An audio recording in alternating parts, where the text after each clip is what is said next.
for hosting, and thanks Open Air for coming down from Missoula and supporting artists here. As Kelly said, my name's Amy. I'm an artist, editor, and educator. I live now in Eastern Washington on the Palouse, and I happen to work in the same university where Jacob works. We did not coordinate that ahead of time, but it's a nice coincidence.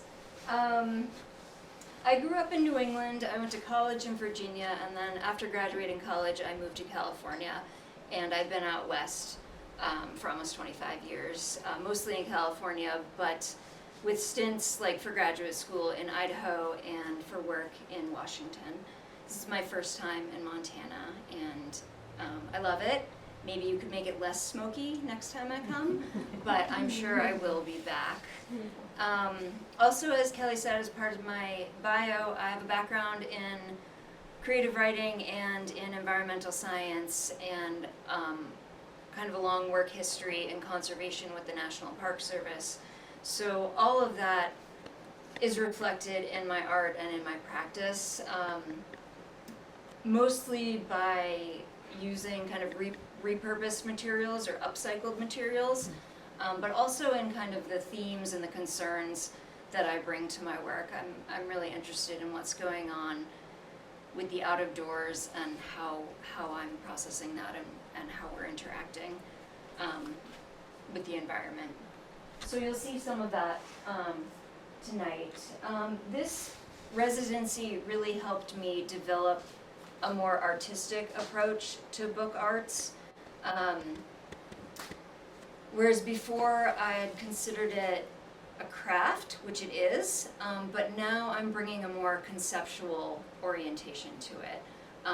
So now when I look at a blank book, it is an object that can evoke or that can communicate. And that is a big step that I've made in my month here. And I really appreciate having the time to play and to discover and have moments like that. So part of what I'll be doing is talking, showing some real basic slides, and passing out the books. So there'll be lots of touching and passing, and then maybe whoever's last can just, make a pile of them on a chair. So I came to Hamilton with some tools and a focus on book binding and a mentor in the form of this book, which I have on my table back there. And this mentor's kind of challenge to consider how you can image a book so that it relates to its binding, or the opposite, to see how the binding can determine the content.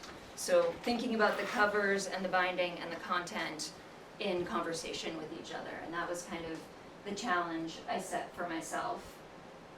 And I came knowing or having practiced 4 stitches on the spine. This one is a pamphlet stitch, real basic. Chain stitch. These are journals I made before arriving here.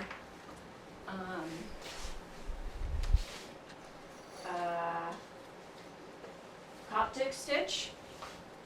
This is one of the oldest stitches known that I've learned about. And the long stitch. These are the ones that I came knowing and feeling kind of comfortable with and wanting to play around with some.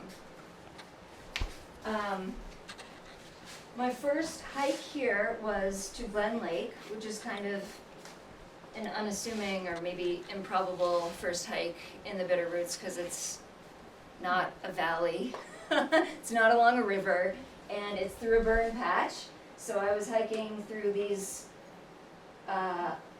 tottering sticks on a stormy day, and that was kind of exhilarating.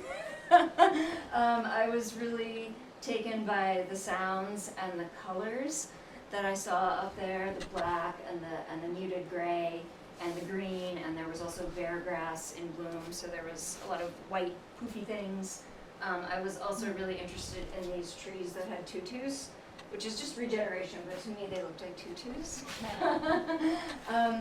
And at the time I was reading in that book from my mentor of sorts, that books also have mountain peaks and valleys. And as I was seeing around Hamilton, the feral bunnies, books also have heads and tails and backbones. So there's a lot of resonance already happening for me just by reading and getting out and being in the town. I started binding here with something old that I wanted to do in a new way. And I used the chain stitch, and I did a little study in adjacency versus intimacy. So this is a chain stitch done three times with 3 little booklets, sections inside. And this is also a chain stitch done 3 times, but they're linking to each other. So this idea of what it means to be adjacent, or what it means to be intimate, is something I think a lot about because I move a lot and I do residencies like this where I'm supposed to be integrated in the community, but I'm a newcomer, and so it's a very ripe kind of thing for me to play around with. And this is actually 3 separate things where the outer chains are reaching for the central one, reaching and linking and coming back. And so it makes me think about what is that central thing for me that everything is reaching towards. And I don't know. I'm looking.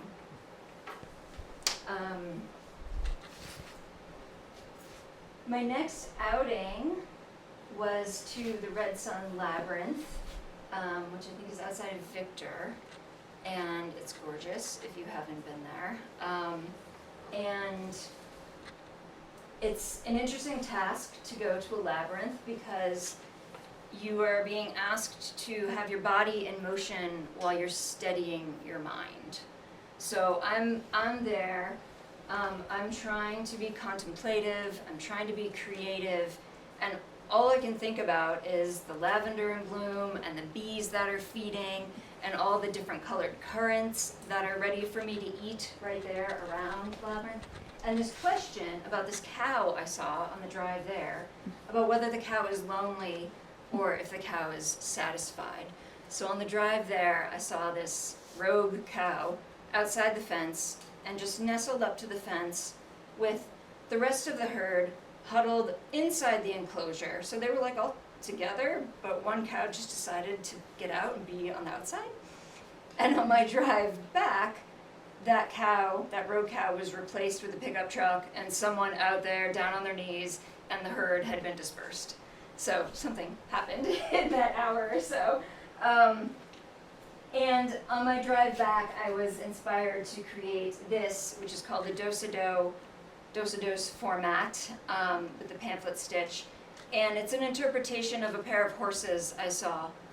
I'm not sure if you've seen horses in the summer. They stand kind of opposite each other. So the tail of one brushes the flies away from the face of the other.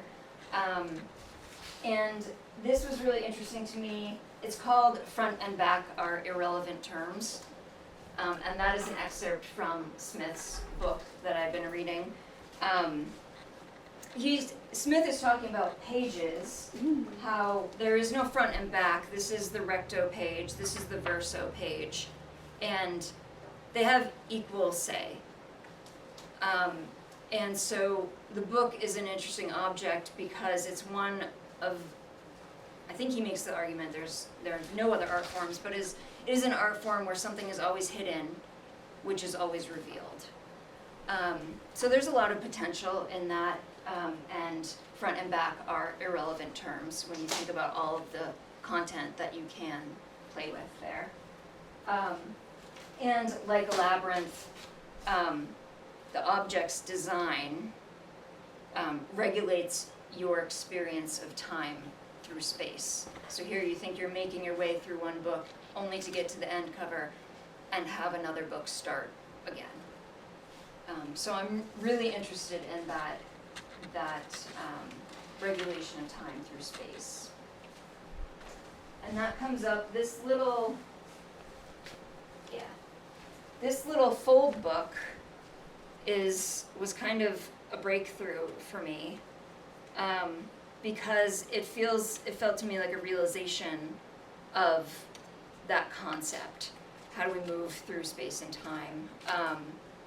And it's, I want to make sure I say stuff through it. The design actually complicates your experience of reading, such that by the time you get through the whole thing and maybe you press it out into the page that it, the full page that it began as, you realize the page is cut out of an old Back to the Land, like homesteading book from the 70s, and on one side of the page is like how to do refrigeration. Somebody should fold it all out, because there's this like naked woman lounging next to a hole in the ground where she's keeping her root vegetables cold, and you're like, put some clothes on. And the other side is about how to heat your home.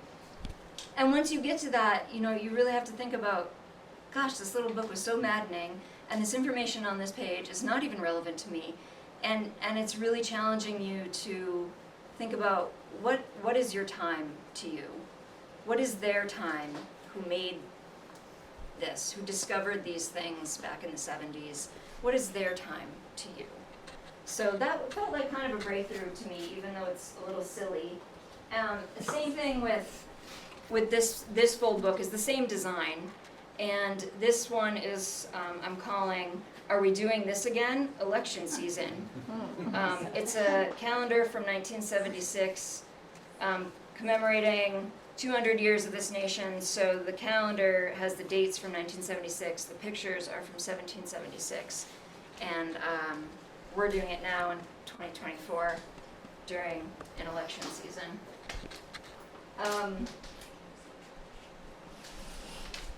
Let's see some more pictures. So I took a big hike, a day hike up Little Rock Creek Lake on my birthday.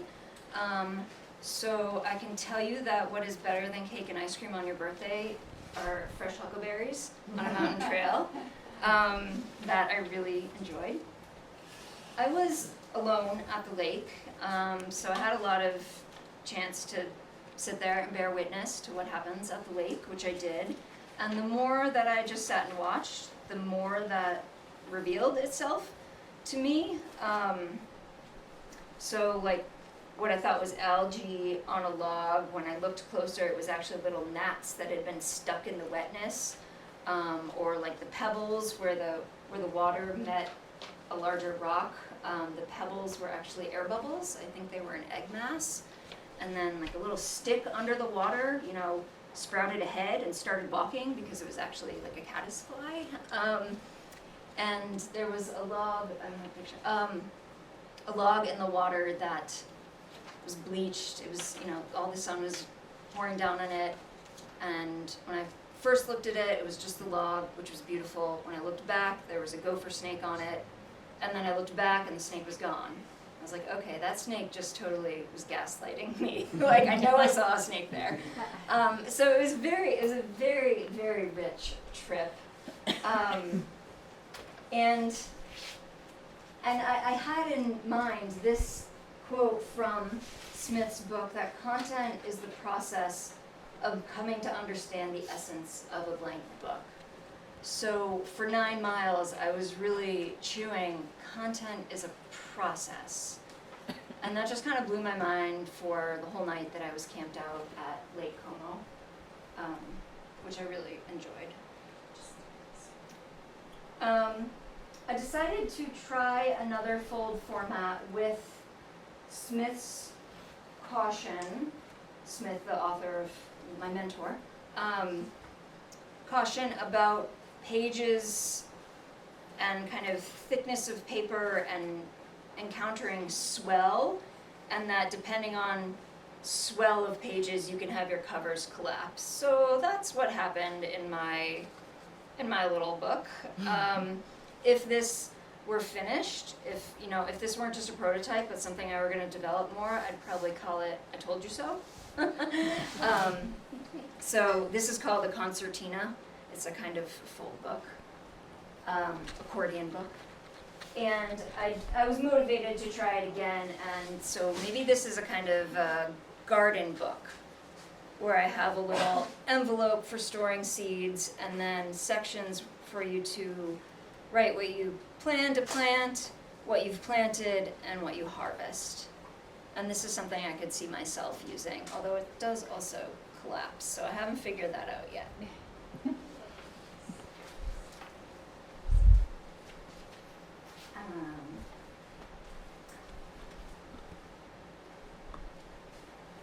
I went and I visited Lee Metcalf Wildlife Refuge one evening,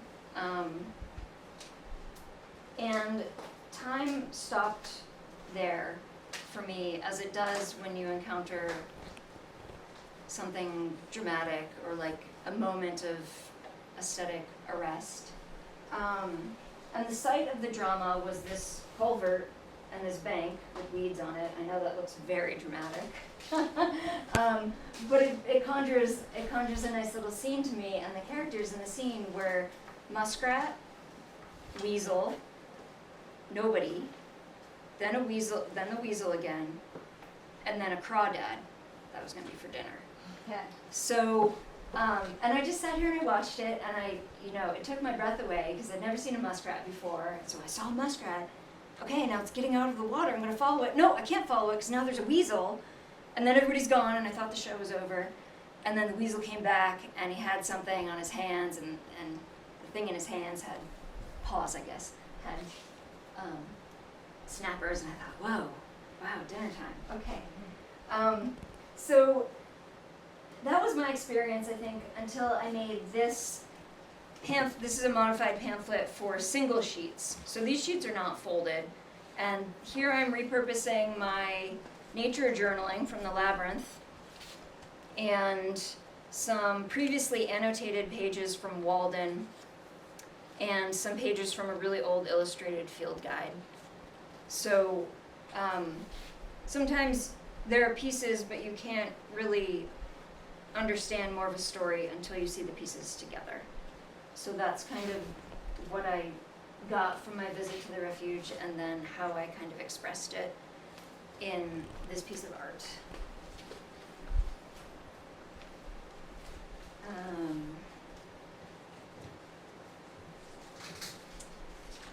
Did want to have a little shout out here to the Daily Days, the Hamilton Daily Days Sidewalk Chalk Art Contest. Doesn't necessarily have anything to do with making a book, but it just came in full force. 8:30 in the morning, there was a line at the registration booth with children, teens, adults, and they showed up with their chalk, they showed up with their rags and their brushes and their water spritzers for blending the colors, and they had their devices which had the images that they were emulating, and they had their sunshades, and they brought their grandmas, and music, and resolve. I mean, some of them stayed for like 6 hours, and I've just never seen anything like it. So I wanted a little shout out to that. It was it was great to walk around town and see artists at work, and to see colors and shapes taking form. So if you can ever come and be part of that, do. It's pretty cool. And if you win, you get a cash prize. So that is also pretty cool.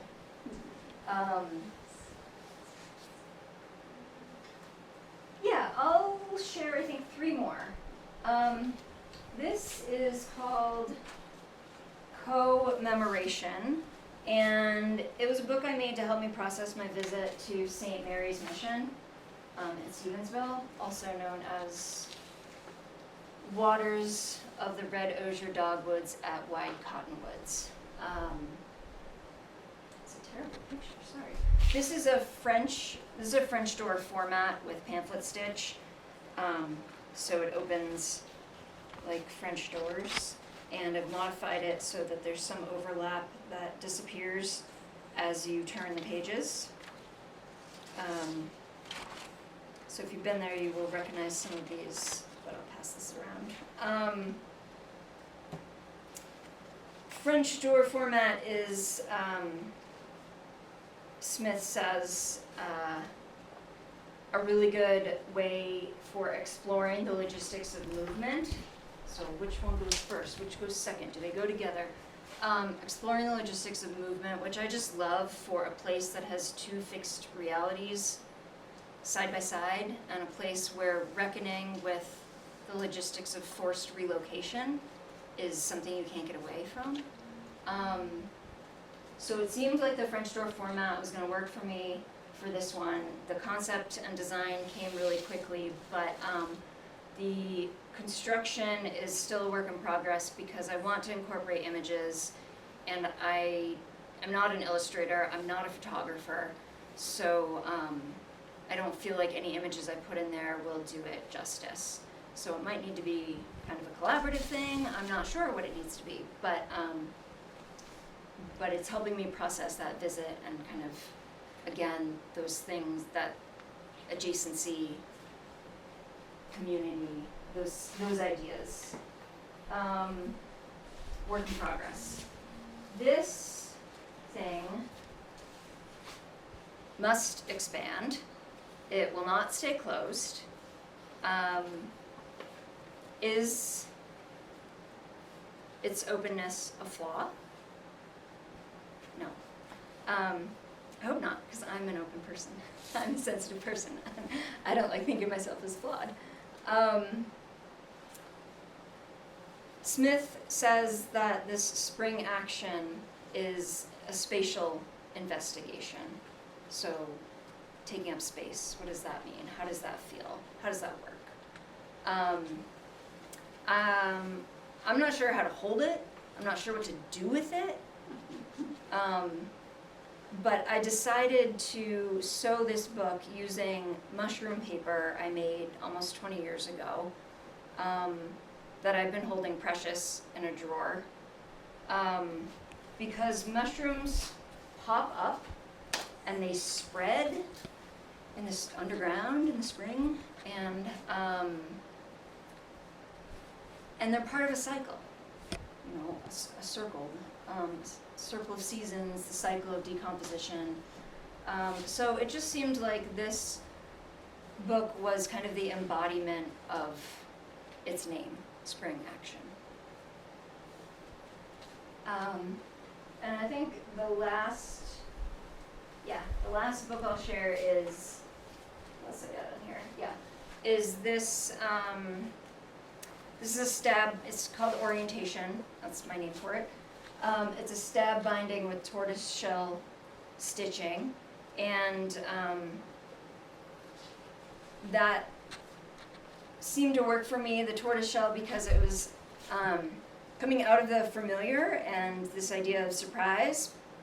I found this map of the Bitterroot in Spokane on my drive over.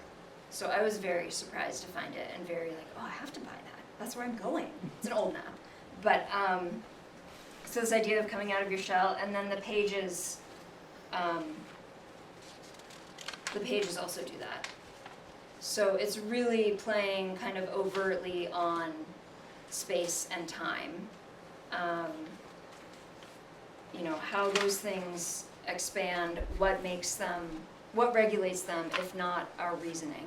Because sometimes we find ourselves, you know, out of time or out of space or something like that. So that was another kind of play on that. And as I'm departing,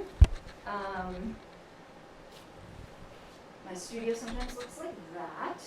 And so in a few days it won't. It'll be all cleaned up. But my cone kind of from the book I've been reading is the now of a book is the opened folio. So again, playing with those ideas of time and space and how I can be more present and more open while I'm binding things together as well. So now that I've regulated half an hour of your time in this space, I just want to thank you for spending this time turning pages, touching materials, considering concepts, and attending to the art of the book. Thank you.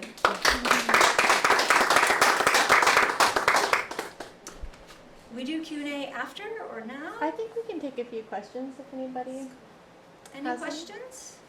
I was curious how you actually do the stitching. Needle and thread. You just, I mean, it's just nothing more, well, it's complicated obviously, but actually literally you, Yes, You needle just and have thread. needle and thread, I okay. use blunted needles, so they're not pokey on the end, so they don't rip the pages or poke me.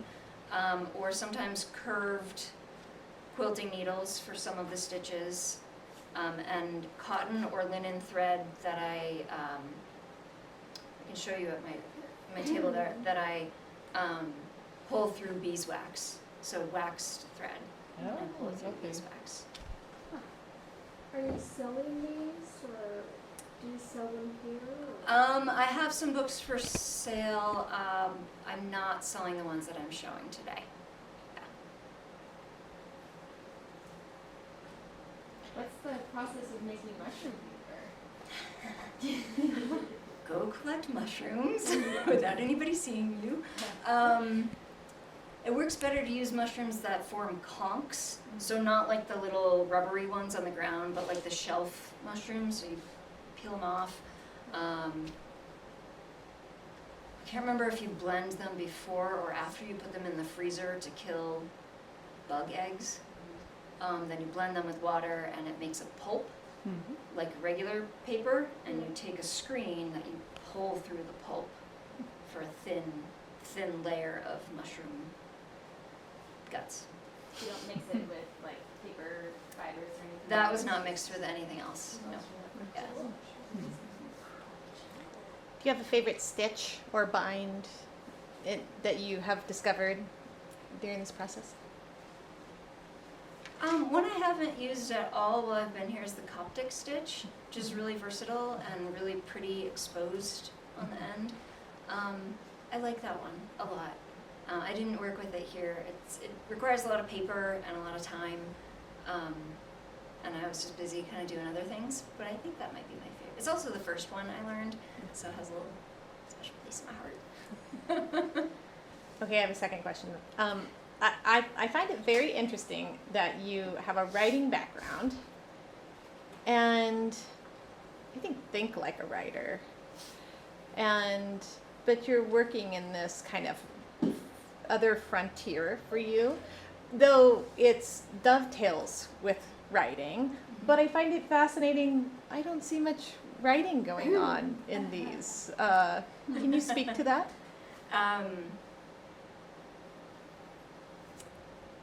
I have been writing, yes. I see myself kind of as a paper, book, and literary artist. You make the paper that goes into making the book that goes into making the piece of writing. So it's kind of an ecology in that way, or interconnected. And I would love to have a space like this, like Barbara has, with one room that's a paper making room, one room that's a book making room, and one room that's a writing workshop room. So anyone have grant money, send it my way.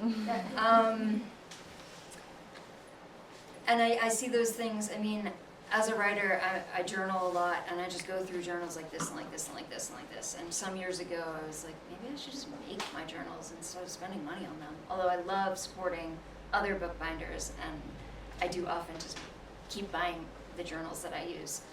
But that's kind of what started me on this process of, why don't I just make my own journals? And then after I started doing that, I was like, why don't I just make my own paper? And it turns out that making paper is really time intensive and really labor intensive and really water intensive. I was living in California at the time, and it just didn't really feel right to use that much water to make like 3 sheets of paper. And I'm not good at chemistry, so some of this stuff, having to like change the pH in the plant fibers, just did not work for me. But I have been doing writing here. I was writing a lot to distill down to the 20 minutes that I just spoke right now. And I've been keeping a journal that will probably turn into something else after the residency. Thanks, good question. Anything else? Do you find that the journals inspire you? About having a nice journal, it just makes you want to go out and find a nice place to write. That's a great point. I think I operate a lot of the time from like a scarcity mindset. So if I have this beautiful thing, I don't want to touch it. I want it to stay beautiful.